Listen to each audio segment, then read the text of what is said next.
오늘도 이제 보내주신 그 질문에 대한 답변을 먼저 하나 드리고 그리고 강의를 시작하겠습니다. 스님 안녕하세요. 지난 몇 월 며칠 남편은 아침도 먹고 점심도 먹은 후에 20분 후쯤 쓰러지고 1시간 반 만에 갑작스럽게 사망을 했습니다. 남편이 어디 있는지 알고 싶고 알아야 했기 때문에 여기까지 오게 되었습니다. 궁금한 것은 그를 다시는 만날 수 없는 것일까요? 그가 가졌던 형상이나 목소리로는 만날 수가 없겠죠? 그의 세계는 끝났기에 그와 나는 다시 재회할 수 없나요? 제가 죽으면 그를 만날 수 있을까요? 이런 것이 궁금합니다. 이렇게 질문을 했고요. 못 만나요. 그리고 그 사람은 내가 만나고 있던 그 당시에 그 남편은 그 남편의 본질을 한 번도 못 만났기 때문에 그래요. 자기는 자기 생각으로 해석하던 남편만을 만나왔거든요. 내가 남편이라고 느끼는 그 존재는 있는 그대로의 남편이 아니었고 그 남편에 대한 나의 해석을 만났었던 겁니다. 그리고 그 남편은 이미 떠났고, 근데 그 떠난 것이 아쉽다고 하지만 떠난 것이 아쉽지 않은 거예요. 왜냐하면 여러분도 10년 전 남편을 만나고 싶어. 당신 가고 10년 전 그 사람을 데려다 줘. 이러면 안 되잖아요. 아이들 너 20년 전에는 참 예뻤는데 너 지금의 너는 싫어. 20년 전에 그 아이를 만나고 싶어. 말도 안 되는 소리잖아요. 그렇게 이 몸과 마음, 오온이라는 색수상행식이라는 이 몸과 마음은 계속 왔다 가는 것이라서 정해진 순간이 없어요. 그 사람의 본질적인 정말 진짜 본성이라고 할 만한 어떤 정해진 순간이 없습니다. 그냥 계속 변해가는 과정 속에 있고 그것에 대해서 내가 상을 또 만들어가지고 그 상을 보고 있었던 거, 만나고 있었던 거거든요. 그러니까 내가 만났던 그 남편이 아니었을 수 있단 말이에요. 내 생각 속에 분별 해석된 남편이었지. 그러면 진짜 그 남편은 못 만난 거예요. 그러니 이제는 그러니까 그 남편을 못 만난다고 해도 사실 아쉬울 것이 없죠. 그는 허상의 남편이었으니까. 그 남편을 살리는 일이 아니라 오히려 죽이는 일과 같았어요. 진짜 남편으로 살아나게 해야 되거든요. 근데 내가 왜곡해서 분별의 눈으로 본다라는 것은 그들을 살리는 일이 아닌 거예요. 자기 분별 속으로 죽어 들어가는 길인 거거든요. 그래서 진짜 남편을 살리는 길은 내가 내 본성을 깨닫는 거예요. 내가 누군지를 확인하는 거예요. 그러면 남편도 되살릴 수 있고 진짜 남편으로 만날 수 있고 자식도 진짜 자식을 만날 수 있고 먼저 떠난 자식이라 할지라도 먼저 떠난 부모님도 만날 수 있어요. 그 부모님의 에고는 못 만나지만 그 부모님의 본질은 만날 수 있을 뿐 아니라 지금 매 순간 만나고 있습니다. 지금 내가 이렇게 살아있는 이것으로서 내 남편도 살아있고 먼저 떠난 내 자식도 살아있고 먼저 떠나가신 우리 부모님도 지금 여기서 살아계세요. 왜냐하면 내가 살아있는 이 생명이 그 생명과 다르지 않은 한 생명이란 말이에요. 한 마음이란 말이죠. 근데 이런 사실을 내가 확인해 보지 못한다면 죽었다 깨어나도 이런 말은 전혀 소화가 되지 않겠죠. 들리지 않겠죠. 그래서 우리가 진짜 이 공부를 한번 해봐야 되는 거죠. 그래서 고등학생 자녀를 먼저 떠나보낸 부모님이 오셔서 어떤 말로도 나를 위로해 줄 수 있는 것은 없다. 나는 죽을 때까지 이 아픔을 안고 사는 것밖에 방법이 없다라고 하셨던 많은 분들이 계셔요. 근데 그런 분 중에 어떤 분은 한 몇 개월 후에 다시 찾아오셔서 이런 말씀 하시더라고요. 너무 괴로우니까 아무것도 할 수가 없고 재밌는 것도 없고 삶에 즐거운 것도 없고 그 아이 생각밖에 안 나니까 생각하면 더욱더 괴롭고 또 내가 괴로우면 괴로울수록 점점 더 아이는 좋아하겠느냐, 내가 오히려 행복해야 되지 않겠나 이런 생각을 하니까 괴로운 마음을 자꾸 가지는 것도 아닌 것 같고 그래서 뭘 할 수가 없더래요. 그래서 그래 내가 본성을 깨닫는 게 아이를 살리는 일이라고 하니 내가 누군지를 한번 깨달아보자. 그러니까 괴로운 시간에 괴로워하느니 차라리 공부를 하자. 그래가지고 법문만 들었다는 거죠. 법문만 몇 개월을 듣다가 너무 간절하니까, 또 너무 괴로우니까 이게 막 더 간절한 마음으로 발심으로 듣겠죠. 그러다가 문득 자기 본성을 확인하고 나 보니까 정말 그 말을 왜 했는지 알 것 같다. 이게 진짜 살아있는 것이구나. 괴로움이라는 게 나는 죽을 때까지 이 괴로움은 전혀 옅어지지 않을 거라고 생각했는데 괴로운데 괴롭지 않다는 말이 이런 말이군요. 이런 말씀을 하시더라고요. 그럴 수 있는 것이죠. 정말로. 우리의 진정한 주인공이 무엇인지를 확인하는 것만이 나와 내 가족들뿐 아니라 나와 이 세상을 살리는 일이에요. 그러니까 부처님께서 한 나라의 왕위를 버리면서까지 깨달음을 얻었지만 깨달음을 얻고 나니까 부처님 한 분이 깨어나니까 사실은 부처님이 깨어남과 동시에 삼천대천세계 온 우주 일체 중생이 다 깨달은 거예요. 말하자면 일체 중생이 다 깨달은 거예요. 이렇게 하면 이제 이 중생의 분별한 입장에서는 스님 거짓말하지 마세요. 그때 부처님은 깨어났겠지만 나는 지금 이렇게 허덕이고 있는데 어떻게 다 깨달은 겁니까? 이러지만 다 깨달아 있어요. 지금 100% 다 깨달아 있다. 그런데 자기 생각에 속은 거예요. 딱 하나. 너무 간단한 거예요. 자기 생각을 믿고 생각을 보고 내가 세상을 보지 않아요. 나는 자기 생각만을 보지. 그러니까 생각으로 만든 세계, 생각으로 만든 대한민국, 자기 생각으로 해석한 남편, 생각으로 해석한 자식, 생각으로 해석한 자기 세계 속에서 갇혀서 사는 거죠. 그러니까 이게 부자유예요. 자유롭지 못한 거예요. 그러니까 깨어난다는 건 진정한 자유거든요. 자기 생각에 갇혀 있으니까 무승자박이라 그러잖아요. 포승줄도 없는데 자기가 자기를 묶었다. 자기를 꽁꽁 묶고 그 꽁꽁 묶는 그 분별의식, 그 포승줄과도 같은 그 분별의식, 거기에 죽을 때까지 묶여서 사는 거예요, 우리는. 그러면서 내가 나를 묶고 스스로 괴롭다고 막 아우성치면서 나를 풀어달라고, 자기가 묶었으니까 자기가 풀어야 되는데 남들이 나를 묶었다고 착각하는 거예요. 또는 돈이 나를 묶었다거나 이런 식으로. 바깥에 있는 조건이 나를 묶을 수가 없습니다. 자기 생각만 자기를 묶을 수 있어요. 예, 이렇게 말씀을 드리고 이제 오늘 진도를 좀 나가 보겠습니다. 육조단경과 마음공부책 100쪽 밑에서 두 번째 줄이고요. 참된 도를 보고자 하는가? 행함이 바르면 그것이 곧 도이다. 행함이 바르다.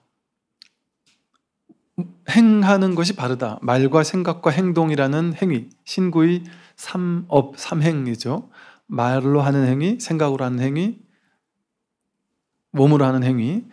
행위가 바르다라고 했단 말이에요. 바르다. 바른 행위를 하면 그것이 바로 도다. 뭐가 바른 행위냐? 분별하지 않는 행위가 바른 행위인 거예요. 분별해서 분별에 기반한 행동, 이것은 전부 다 바르지 않은 삿대행위. 나쁜 짓을 한 것은 삿대인 행위고 좋은 일을 하는 것은 바른 행위다, 이렇게 우리는 배웠지만 그거는 이제 작은 방편의 가르침이죠. 착한 일 하면 좋은 행위고 나쁜 일 하면 삿된 행위다. 근데 이 마음 공부라는 것은 착한 일, 나쁜 일 다를 넘어서는 거예요. 왜냐하면 세상에 착한 일이 있습니까? 정해진 절대적인 착한 일이나 절대적인 나쁜 일이 있을까요? 똑같은 행위가 어디선 착하고 어디선 나쁘고, 어떤 사람에겐 착하고 어떤 사람에겐 나쁜데요. 똑같은 행위가 좋아지기도 하고 나빠지기도 한단 말이에요. 그러니 정해진 행위가 없어요. 좋은 행, 나쁜 행위 없어요. 그러니까 좋은 행을 하기 위해서 목매고 나쁜 행은 하지 않기 위해서 목매고, 이거는 방편의 공부죠. 그러니까 좀 우리 불교로 말하면 시론, 계론, 생천론하는 인과응보적인 방편의 가르침, 그걸 넘어서서 이제 사성제의 가르침까지 나아가야 된단 말이죠. 진정한 이 무분별지의 가르침으로 본다면 분별, 망상을 기반으로 행동하지 않는 것, 그게 진짜 바른 행동이에요. 그래서 바른 행동은 하되 함이 없이 하는 게 바른 행동이에요. 무위행. 유위행은, 유위라는 것은 함이 있다 이거잖아요. 그러니까 착하게 하려고 애쓰는 것도 유위행이에요. 나쁜 일을 하지 않으려고 애쓰는 것도 유위행이고요. 이 세상에선 좋은 일이죠. 착하게 하는 행동, 열심히 하는 것도 좋은 일이죠. 유위행이지만.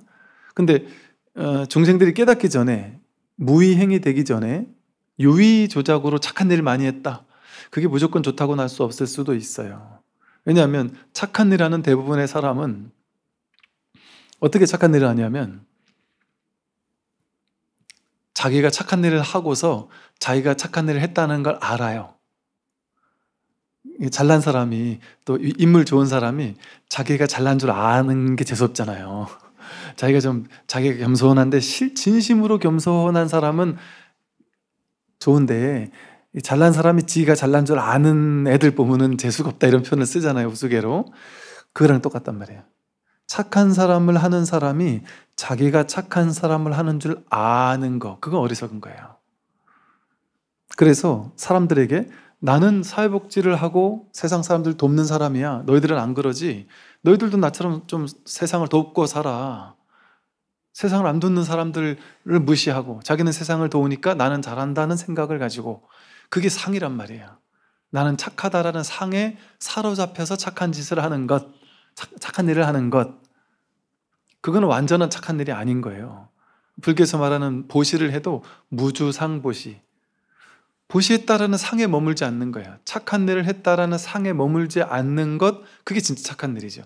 그럼 자기는 착한 일을 했는데 착한 일을 했다는 상을 내세우지 않고 그런 게 없어요. 그냥 우리 몸이 배고플 때, 입이 배고플 때 손이 숟갈을 계속 입에 밥을 넣어주는 걸 평생 하는데, 손이 입한테 나는 맨날 손해만 본다, 니한테 맨날 주고 니는 받아먹기만 하냐 하면서 뭐라 그러지 않듯이, 자기가 자기한테 좋은 일 하면은 그건 좋다 나쁘다라고 말할 수 없잖아요. 근데 이 세상 삼남한생이 전부 다 한 몸이라니까요. 동체대비심, 한 몸이거든요.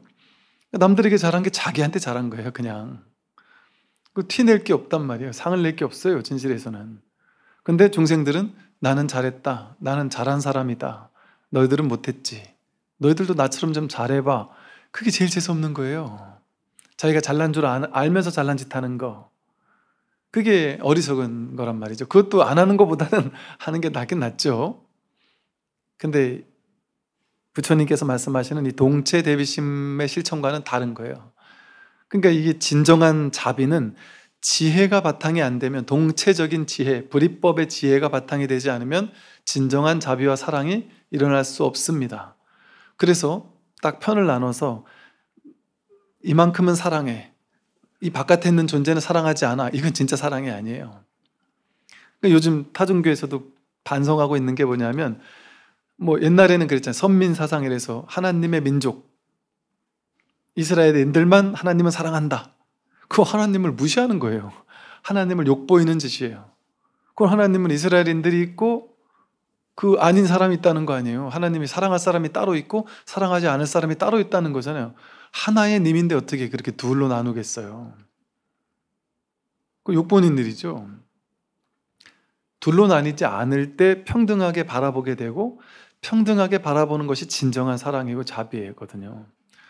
거기는 내가 너한테 뭘 했다라는 생각이 없어요. 행동을 해도 내가 좋은 행동했다, 나쁜 행동했다가 없어요.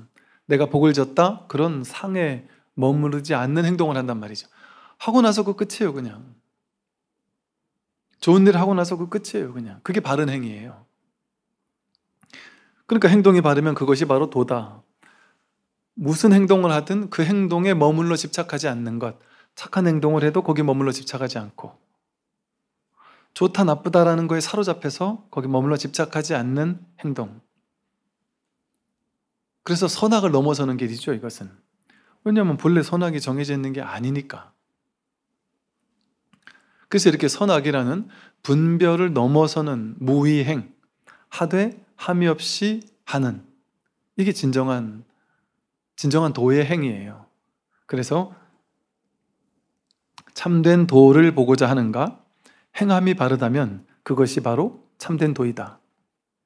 그러니까 깨달은 사람이라고 해서 여러분이 생각하는 항상 착한 일만 할까요? 행함이 바르다 이러니까 우리가 생각하는 항상 좋은 일, 착한 일만 할 것 같잖아요. 그러니까 도인은 화를 한 번도 안 낼 것 같잖아요. 또 도인은 뭐 갖고 싶은 것도 절대 안 가질 것 같잖아요. 안 그렇단 말이죠. 왜? 도인한테는 삿되다 바르다 이런 둘로 나눈 분별이 없단 말이에요. 그러면서도 그 두 가지를 다 쓸 수 있어요. 화를 안 내는 게 아니라 화를 내면서도 화에 걸리지 않는 거예요. 화에 머무르지 않고 화의 뿌리 본성을 그 자리에서 화를 낸단 말이에요. 화는 필요에 따라 낼 수 있죠, 당연히. 자녀가 잘못하면 내가 야, 너 잘못했으니까 고쳐 이렇게 말해가지고 안 고칠 수도 있잖아요. 그럼 화를 내는 모습을 보여줘야 어리석은 중생은 저런 반응을 일으키시는 거 보니까 내가 뭔가 큰 잘못을 했나 보지 하고 뜨끔하면서 뭔가 경책이 될 수 있잖아요. 그럼 화를 낼 수도 있는 거죠, 당연히. 화에 머물지 않고 화를 내는 거예요. 아예 화가 없는 존재가 되는 게 아니에요. 목석과도 같은 존재가 되는 게 아니란 말이죠.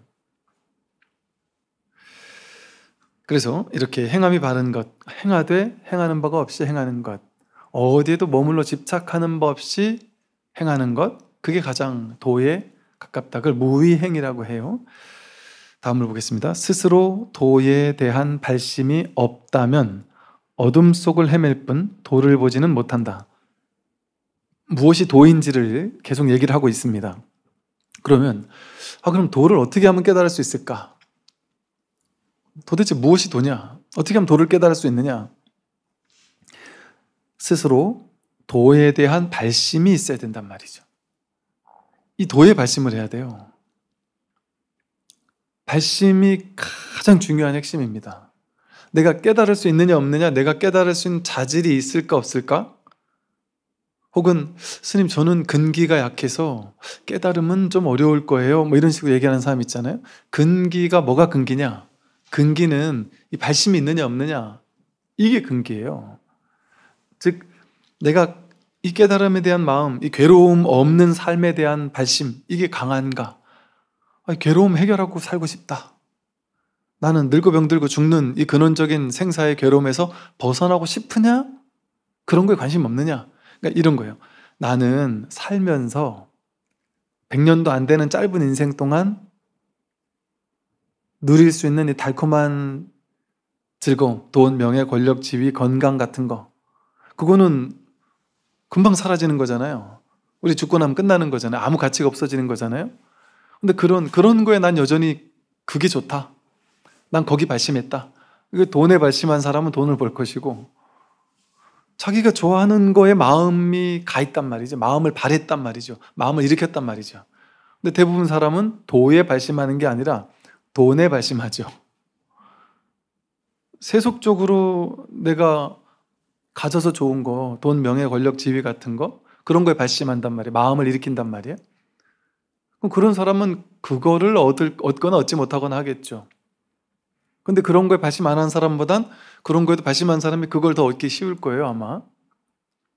근데 이 도의 발심을, 그래서 이 초발심이 바로 변정각이다라고 하는 것이, 이런 말이 옛날에 진짜 이해가 안 됐었거든요. 이거는 아무리 이해를 하려고 해도 이해가 안 되는 거예요. 아니, 난 발심을 했을 뿐인데 어떻게 정각이지? 근데 발심만 하면 정각이에요.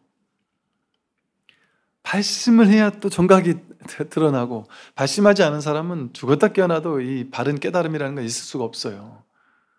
그런데 도력이 있고 없고는 상관없습니다. 내가 뭐 업이 지중하니 안 지중하니, 뭐 참선을 몇 년을 했고 안 했고 상관없단 말이에요. 내가 30년 불교를 믿었고 안 믿었고 상관없단 말이야. 내가 지금 괴로움에서 벗어나고 싶으냐 안 싶으냐, 이거예요. 그러니까 불교의 발심, 보리심, 발안욕따라 삼맥삼보리심 이러니까 뭐 대단한 것처럼 생각해서 무교나 타종교 신자들은 스님 저는 발안욕따라 삼맥삼보리 발보리심 그런 건 좀 못하는데요. 저는 교회를 믿거든요. 그 발보리심 발안욕따라 삼맥삼보리가 뭔데요? 불교의 핵심은 사성제잖아요. 괴로움과 괴로움의 소멸. 사성제에 발심했냐 이거예요. 불교를 믿느냐 부처를 믿느냐 이거 중요한 거 아니란 말이에요. 뭐가 부처인데? 부처가 뭔지도 모르고 부처를 믿는다, 이건 오히려 불교를 안 믿는, 이런 불상을 믿거나 부처님 앞에서 빌게만 한다? 그거 신심이 별로 없는 사람이에요.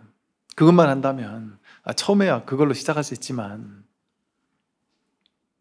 진짜 신심은 뭐겠습니까? 괴로움 해결하겠다, 여기에 발심하는 게, 이게 신심 있는 사람이에요. 그럼 그 무슨 믿음이 생길까요? 이 불상덩어리에 대한 믿음이 있는 게 아니고, 이렇게 말하면 또 경박하다고 생각할 수 있겠지만, 이게 경박한 말일까요? 불교에서는 그렇게 얘기하잖아요. 이게 여러분, 기독교 천주교 믿던 사람이 이 마음 공부하다가 뭔가 문득 자기 본성을 확인한 사람들이 있다니까요. 그 사람들 어쩜 이럴 수가 있나 싶을 정도예요. 이 사람 저 사람이 자기네들끼리는 전혀 모른단 말이에요. 근데 그러고 나서 어떤지 물어보면 다들 무슨 말을 하냐면, 와, 이런 말 어디 가서 교회에서는 정말 할 수가 없습니다. 불경죄라서. 그러면서 어떠냐고 물어보면 뭐라 했는지 아세요? 야, 이렇게 얘기하면 진짜 누가 나보고 미쳤다래거나 사입이라래거나 정말 불경스럽다래면서 쫓겨날 건데, 명백하게 내가 하나님이고 내가 예수였다고, 내가 메시아였다고, 하나님과 내가 둘이 아니다라는 사실을 깨닫는 거라는 걸 명확하게 확인한다니까요. 그런데 그런 얘기를 어디다 데 가서 하면 불경죄죠. 내가 하나님을 믿어야지, 하나님이랑 내가 둘이 아니다라고 얘기하면 욕먹잖아요. 그럴 수도 있잖아요. 근데 이게 경박한 일이 아니라니까요. 욕먹을 일이 아니라니까요. 당연한 일이지. 자기가 지금 여지없이 부처구나 하는 것을 깨닫는, 이게 이 마음공부의 선입니다. 어떻게 하면 깨닫느냐? 어렵지 않단 말이에요. 부처가 돼야지, 그 생각 필요 없어요. 괴로움의 문제를 해결해야지, 이겁니다. 이게 발심의 핵심이에요. 괴로움에서 벗어나야지. 늙고 병들고 죽는 괴로움에서 벗어나야지. 아직은 늙고 병들고 죽는 게 와닿지 않는 사람이라면 사고 말고 팔고 애별리고 내가 좋아하는데 갖지 못하는, 사랑하는 사람과 헤어지는 데서 오는 괴로움. 여러분, 자식이나 남편이나 아내가 떠난다면 얼마나 괴롭겠어요. 그 괴로움 해결하고 싶잖아요.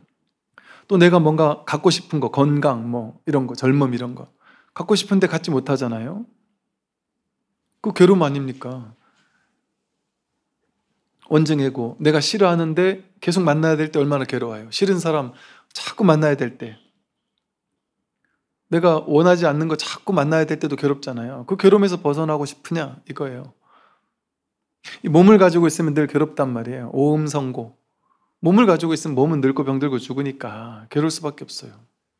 또 원하는데 구하고 싶은데 얻지 못하는 구부듣고, 그게 다 괴로움이란 말이에요. 인간 삶이 통으로 괴로움이잖아요. 근데 이 괴로움에서 정말 벗어나고 싶으냐 벗어나고 싶지 않으냐, 이거 딱 결단을 해야 되는 거예요. 여기서 이 지점에서. 근데 사람들은 결단 안 하죠. 어떤 결정을 내려요? 생사해탈의 결정을 내리는 게 아니라, 괴로움에서 벗어나겠다 하는 발심을 하는 게 아니라, 그건 원래 안 되는 거야, 생사해탈은 원래 안 되는 거야, 이렇게 단정 지어놓은 다음에 나는 살아있으면서 그냥 돈 좀 많이 벌고 좀 행복하고 건강하고 오손도손 뭔가 내 세속적으로 행복한 거, 이거 원한단 말이에요. 그 세간에 발심한 거예요. 출세간에 발심한 게 아니라. 괴로움의 근원적인 소멸, 여기 발심한 게 아니죠. 살아있으면서 누릴 수 있는 달콤한 거, 돈, 명예, 권력, 지위 같은 거, 그런 마음을 가지면 이 도와는 가까워질 수가 없죠. 그러니까 이 공부가 거창한 공부가 아니죠. 대단한 공부가 아니죠. 너무나 당연한 공부죠. 특정한 도력이 깊은 사람만 하거나, 뭔가 전생부터 불법과 인연 있는 사람만 하거나, 불교에 신심이 지극한 사람만 하거나, 이런 게 아니에요. 불교를 처음 공부하는 사람들 중에 상당히 많은 사람들이 괴로워하는 게 뭐냐면요, 저한테 이런 질문들을 해요. 스님, 저도 신심이 있고 싶은데요, 저는 신심이 없어요. 그래서 왜요? 그러면 저는 제 친구들 진짜 신심이 지극한 저 사람들이 너무 부러워요. 그래서 신심이 지극하다고 말하는 그분들이 어떤 사람인지 물어보면 매일 새벽 예배를 가가지고 절에서 막 기도하고, 매일 막 사시나 이렇게 뭐 무슨 각종 기도회 가면 막 3, 4, 5 도반들 모여가지고 절에 가서 기도하고, 기도 또 올리고 막 이런 신심. 그리고 막 동지 백중 뭐 49일 뭐 이래 하면 다 참석하고, 어떻게 저렇게 신심 있는지 모르겠어요.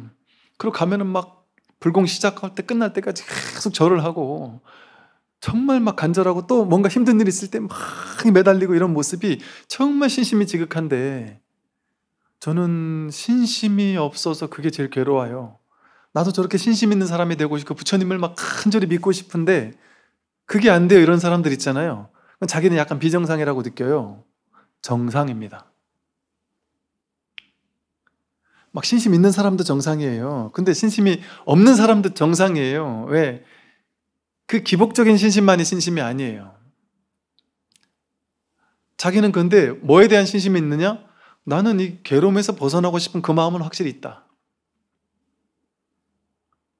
나는 늙고 병들고 죽음, 여기서 벗어나고 싶은 마음은 있다. 또 인간으로 어차피 사는 거 이렇게 괴롭게만 살아서 되겠느냐? 괴로움 해결하고 가야 되지 않겠느냐? 아니, 살다 보면서 느끼는 이 괴로움에 몸서리 친다. 나도 한번 자유롭게 걸림없이 살고 싶다. 그런 마음은 당연히 있죠.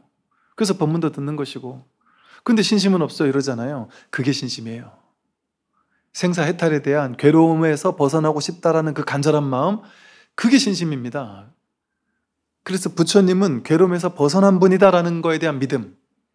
그러니까 부처님처럼 나도 괴로움에서 벗어나고 싶다. 그게 간절한 게, 그게 믿음이 지극한 사람이죠. 기복에 대한 믿음만이 믿음이 아니에요.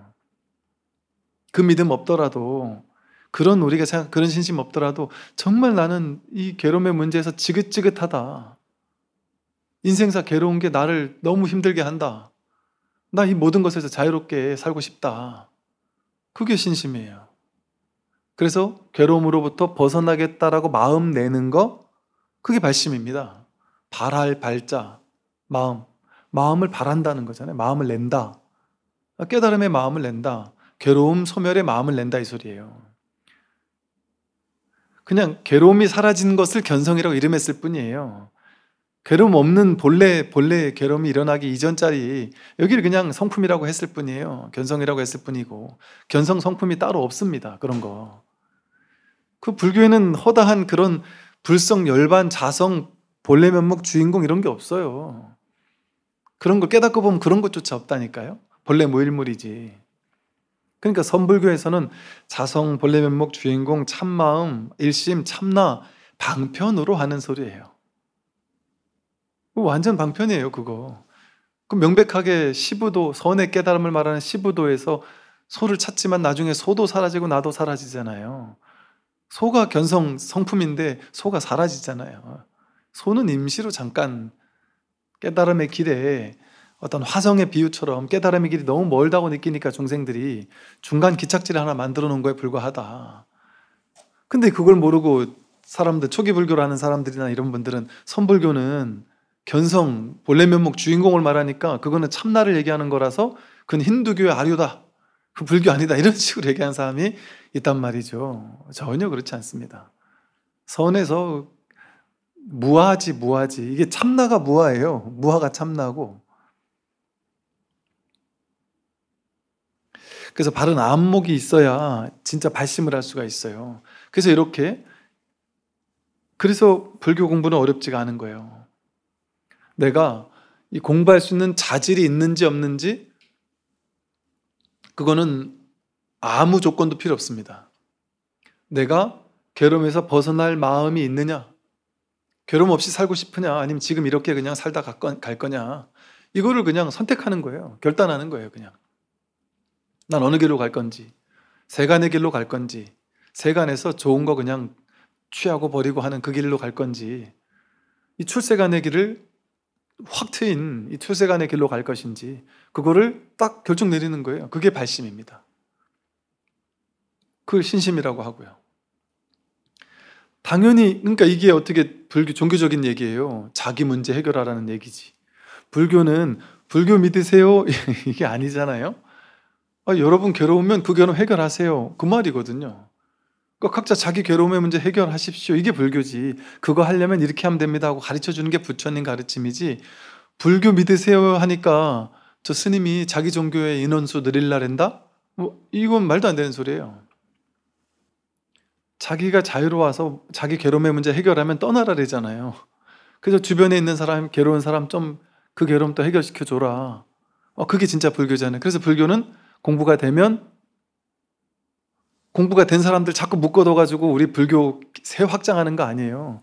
깨달은 사람 우리 교단이 이렇게 많다 해가지고 막 새 확장하는 종교가 아니고, 불교는 공부가 돼가지고 야, 이런 사람이 우리 절에 있으면, 우리 교단에 있으면 우리 교단이 발전하겠다 싶은데 그 사람을 이 교단에 묶어놓지 않아요. 그 훌륭하게 깨달은 사람이 있으면 뭐 해요? 하산하라고 시킨단 말이에요. 네 갈 길 가라. 그래서 네 주변 사람들, 네가 만나는 사람 도와줘라. 그거잖아요. 불교 보면 다 그거잖아요. 공부 다 되면 하산하라고 시키지 묶어둡니까? 묶어두지 않아요. 어디도 묶일 곳이 없는 자유로운 사람인데 어디다 묶겠습니까? 이게 진짜 마음공부란 말이죠. 그리고 이게 옛날에는 정말 어렵고 진짜 힘들고 이거는 어마무시한 수행을 하는 사람만 가능한 줄 알았는데 그게 아니라니까요. 명백해요. 수행 잘하는 사람이 깨닫는 게 아니라 간절한 발심 있는 사람이 깨닫는 거예요. 근데 수행 잘하는 건 우리 자신이 없어요. 그죠? 10시간씩 10년 동안 앉아있으라면 할 수 있겠어요? 그건 자신 없단 말이에요. 절을 막 하루에 3,000배씩 100일 기도를 해라 이러면 자신 없단 말이에요. 앉아가지고 눕지 않고 앉아서 10년을 해라 자신 없단 말이에요. 근데 그분들보다 나는 못해요. 그런데 발심은 할 수 있단 말이에요. 발심은 누구나 안단 말이에요. 아무리 못난 사람도 다 할 수 있어요. 왜? 자기 문제니까. 자기 괴로움이니까 자기가 해결하고 가야죠. 명백하게. 그래서 스스로 만약 도에 대한 발심이 없다면 어둠 속을 헤맬 뿐 도를 보지는 못한다. 발심이 없으면 계속 어둠 속에 헤매요. 도를 보지는 못한다. 만약 참으로 도를 닦는 사람이라면 세간의 허물을 보지 말라. 이게 이제 공부하는 사람들의 아주 중요한 점인데, 이 도를, 나는 이 공부한다. 도를 공부한다. 그 사람은 세간의 허물을 보지 않아요. 왜 그럴까요? 세간엔 허물이 없어요. 항상 허물은 자기에게 있어요. 자기 마음에 있어요. 자기 마음의 분별이 허물이에요. 바깥 탓하지 않아요. 딱 돌이켜서 회광반조해서 돌이켜서 자기 마음을 돌이켜보지. 이 말이 처음엔 이해가 안 돼요. 왜냐하면 세상에 나쁜 놈들이 너무 많거든요. 그 놈들을 다 바꿔야 될 것 같거든요. 저 사람이 나한테 욕해서 내가 괴롭거든요. 그럼 저 사람 욕하는 저 사람이 잘못이지 어떻게 제가 잘못이죠? 어떻게 제 마음 바꾼다고 그게 바뀔 수 있죠? 뭐가 진실인가 그냥 가만히 보세요. 나한테 누가 욕을 했어요. A라는 사람이 나한테 욕했어요. 그럼 이게 내 문제일까요? 저 사람 문제일까요? 만약에 저 사람 문제가 맞다면 욕하는 사람이 있으면, 욕을 먹으면 욕먹은 사람은 다 괴로워야 될 거 아니에요. 근데 여러분도 보세요. 똑같이 욕을 먹었는데 어떤 사람한테 같은 욕을 먹어도 이 사람이 욕할 땐 별로 나한테 타격을 안 주는 경우도 있죠. 어떤 사람이 욕하면 엄청 화날 때가 있죠. 내가 그 사람의 비중이 어떻게 느끼느냐에 따라서 약간, 예를 들어 우리 동네에 약간 정신이 이상한 사람이 있어요. 아무나 보면 욕하는 사람이 있어요. 그 사람이 나보고 욕을 했어요. 그럼 그래 이러고 그냥 지나가겠죠. 웃으면서. 또 그러고 사는구나 이러면서 그냥 지나가겠죠. 타격 안 받는단 말이에요. 욕을 들었음에도 타격을 안 받아요. 근데 내 마음에서 내가 되게 중요하다고 느끼는 사람, 훌륭하다고 느끼는 사람, 저 사람한테는 잘 보이고 싶다라는 마음으로 그 사람에 대해 분별을 입혔어요. 그러면 그 사람이 나한테 욕을 하면 더 무너져 내리겠죠. 더 무너져 내릴 거 아니에요. 나를 저렇게, 저 사람이 나를 이렇게밖에 안 봤단 말이야? 그러면서 막 세상 무너지는 것처럼 괴로울 수도 있어요. 왜 그럴까요? 그 사람이 나한테 욕해서 괴로운 게 아니라 내가 그 사람은 중요한 사람이라고 생각하기 때문에, 그런 의미를 내가 부여하기 때문에 그 사람의 말이 나한테 와서 강력한 화살이 돼서 꽂힌 거죠. 그럼 내 문제 아니에요, 이거는? 욕한 그 상대방이 문제가 아니라 그 상대방에게 내가 어떤 의미를 부여했느냐에 따라서 그게 나에게 와서 타격 주는 게 다르잖아요. 그럼 어떻게 그 말의 바깥에 있는 그 소리의 문제겠어요? 말의 문제겠어요? 그리고 이 80억 인구와 우리는 어울러서 살아야 되잖아요. 세상 사람과 어우러져서 살아야 되잖아요. 세상에는 부정적인 사람도 많죠. 아무리 잘해도 욕하는 사람이 있죠. 여러분이 아무리 잘해도 욕하는 사람이 있어요. 잘한다고 했는데도 욕하는 사람이 있고요. 저는 예를 들어 부처님 말씀을 전한다고 전했고 그렇다고 뭐 말 욕을 한 것도 아니고 막 그냥 전했을 뿐인데 천하에 죽을 욕을 먹기도 해요. 이 사람들을 모아놓고 지옥으로 끌고 가고 있는 사악한 무리의 우두머리라고. 그냥 저 죽고 나면 저놈은 제일 먼저 심판받아 지옥 갈 거라고. 그런 엄청난 욕을 들을 수도 있죠.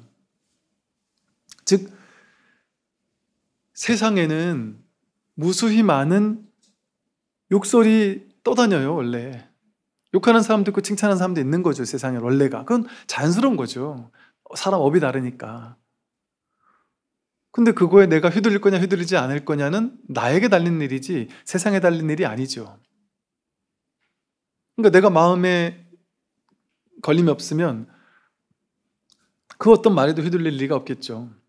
내 마음에서 취사간택해서 말에 걸리니까 그게 나를 괴롭히는 것일 뿐이죠. 그러니까 바깥을 탓하면 끝도 없어요. 끝도 없습니다. 근데 그 딱 돌이키면 아 이게 내 문제였구나. 이게 명백해져요. 그러니까 마음 공부하는 사람들은 제일 먼저 남 탓하는 게 없어져요. 아 이게 자기 문제구나. 자기 일로 돌려요. 이 세상이 자기라서 그래요. 사실은 이 내가 세상을 사는 게 아니라 내 마음 위에 세상이 왔다 가는 거예요. 세상 삼라만상 전체가 왔다 가는 거거든요. 내 마음 위에 일이에요. 다 이 부처님 손바닥 하듯이 요 안에 일인데 거기 내가 끌려다닐 일이 있겠습니까? 그래서 내 바깥이 없어요. 남이 없어요. 남들의 허물을 보고 싶지만 그 남들의 허물은 바로 자기 허물인 거예요. 그래서 뭐라고 얘기하냐면요. 남의 잘못을 본다는 것은 도리어 자기에게 잘못이 있다는 증거일 뿐이다. 남은 잘못하고 나는 잘못한 것이 없다고 하면 남이 잘못되었다고 하는 그것이 바로 나의 허물이다. 이렇게 얘기하고 있어요. 그래서 다만 스스로의 잘못된 마음을 물리치면 번뇌는 제거되어 없어질 것이다. 이랬습니다. 참으로 도 닦는 사람은 세간의 허물, 남들의 허물을 보지 않고 자기를 돌아볼 뿐이에요. 남들의 잘못이 보인다. 그건 자기에게 잘못이 있다는 걸 증거해 주는 거예요. 남들의 잘못을 문제시하는 게 자기 마음이잖아요. 자기 마음에서 문제시한 거잖아요. 남은 잘못하고 나는 잘못한 것 없다. 다들 그러고 살잖아요. 남은 잘못했다. 그게 자기 허물이에요. 남들을 잘못했다 하고 그 상대방의 잘못을 보고 이러는 것. 내 마음에서 그 분별이 일어나고 마음에서 허물이다 허물이 아니다라는 게 드러나고 있죠. 그 전부 자기 마음 안에서 일어나는 일들이에요. 그래서 이 공부하는 사람들한테는 바깥 탓할 게 없어지죠. 물론 그렇다고 해서 세상을 살면서 뭐 할 건 하고 이런 거 다 할 수 있죠.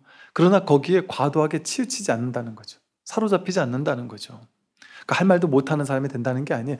이런다고 해서 자기를 내면을 본다고 해서 물론 이제 이런 건 있어요. 이제 뭐랄까 여러분 이제 그 세상의 해묵은 논쟁이 뭐냐면요. 스님들 저 산속에서 지 혼자 깨닫겠다고 공부만 하면 뭐하냐. 세상이 이렇게 힘든데 세상으로 나와서 사람을 구제하고 사회봉사하고 뭔가 정치도 바꾸고 경제도 바꾸고 막 사람들을 직접 돕는 현장으로 뛰어들어야지 산에서 도만 닦으면 뭐합니까? 이런 사람이 있잖아요. 그리고 또 막 세상에 막 문제 하나하나 다 이렇게 직접 나서서 그걸 다 해결해야지. 그냥 마음의 문제라고 하고 자기 혼자 공부만 하면 그게 어떻게 좋은 일이냐 이렇게 얘기하는 사람들 많잖아요. 그죠? 근데 물론 그게 어느 정도는 맞고 어느 정도는 틀리다고 할 수 있는 것이 뭐 절대적으로 맞다 틀리다 할 수 있는 어떤 기준은 없지만 이해가 되는 면이 있어요. 어떤 면이 있냐면, 여러분 인류 역사 속에 문제 없었던 때가 있나요? 가난한 사람 없었던 때가 있나요? 구제해야 될 사람 없었던 때가 있나요? 그러면 구제해야 될 사람이 있을 때 내가 가서 구제하는 게 정말 맞을까요? 그들은 원치도 않는데 내가 가서 불교 전하는 게 맞을까요? 불교가 아무리 좋아도 교회 열심히 다녔는데 너 교회 가면 지옥 간다고 하면서 너를 위해서 한다면서 듣기 싫어 죽겠는데 가서 기어이 얘기하는 게 맞냔 말이에요. 자식이 절에 가기 싫다는데 기어이 끌고 와서 듣게 하는 게 맞냔 말이죠. 그것과 비슷하잖아요. 아무리 옳다고 한다 할지라도 그걸 과도하게 강요하는 것은 오히려 폭력이 될 수가 있죠. 그래서 그냥 자신의 허물을 볼 뿐이에요. 자신의 허물. 그럼 자신의 허물이 해결되면, 자신의 분별 망상의 문제가 해결이 되면 이 세상에는 본래 그런 일이 없었어요. 그런데 분별을 따라가면 세상은 죽을 때까지 답이 안 나와요. 해결이 안 돼요. 왜냐하면 인류 역사 속에 지금까지 그걸 해결하기 위해 혁명을 했고 온갖 얘기를 했지만 지금까지 그런 불국토가 구현된 적이 있었나요? 분별의 세계를 따라가면 죽어도 딱 깨어나도 불국토는 안 드러나요. 근데 자기가 문득 자기 마음 깨달으면 세상은 그대로인데 곧장 불국토가 드러나요. 그게 진짜 해탈이에요. 그래야만 그 힘이 있을 때 세상 사람들도 구제할 수 있는 힘과 지혜가 생겨요. 근데 자기에게 그런 지혜가 없이 세상이 잘못됐으니까 세상을 구제해야 된다? 그러면 구제하려고 하다가 자기도 그 늪에 빠지는 거예요. 자기가 완전히 벗어난 다음에 구해줘 줄 수 있는 거지. 어떻게 늪에 빠진 사람이 늪에 빠진 사람을 구해줄 수가 있겠어요.